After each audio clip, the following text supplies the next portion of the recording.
August 22 ത്രിലോകരാജ്ഞിയായ Mariyam. എല്ലാവർക്കും ആദ്യമേ തന്നെ മറിയത്തിൻ്റെ തിരുനാളിൻ്റെ അനുഗ്രഹപ്രദമായ ആശംസകൾ നേരുന്നു. ഇതാ കർത്താവിൻ്റെ ദാസി എന്ന് പറഞ്ഞ് എളിമയുള്ളവളായി ഗബ്രിയേൽ മാലാഖയുടെ അരികിൽ നിന്ന പരിശുദ്ധ കന്യകാമറിയത്തെ പിതാവായ ദൈവം ത്രിലോകരാജ്ഞിയായി ഉയർത്തിയ മനോഹര സുദിനം. രാജാവായ ദിവ്യപുത്രൻ്റെ മാതാവായ പരിശുദ്ധ മറിയം സ്വർഗാരോപണത്തിന് ശേഷം അമ്മയുടെ കരുണാമയവും മാതൃത്വപരവുമായ സ്വാധീനത്തെ കൂടുതൽ തിരിച്ചറിയാൻ കഴിയുന്ന ഒരു തിരുനാൾ.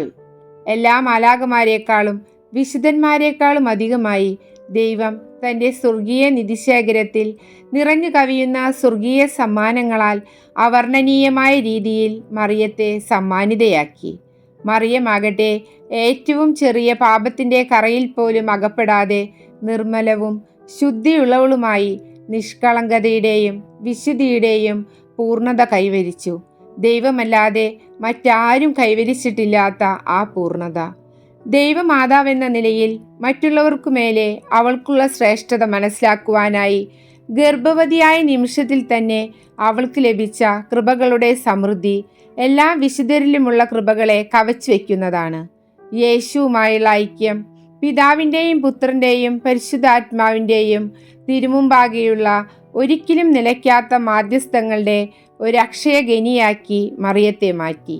യേശുവുമായുള്ള ഇതേ ഐക്യത്താൽ ദിവ്യരക്ഷകന്റെ സ്വർഗീയ രാജ്യത്തിലെ വിശേഷപ്പെട്ട നിധികൾ വിതരണം ചെയ്യുന്നതിനുള്ള രാജകീയ അധികാരത്തിന് പരിശുദ്ധ അമ്മയെ യോഗ്യയാക്കി.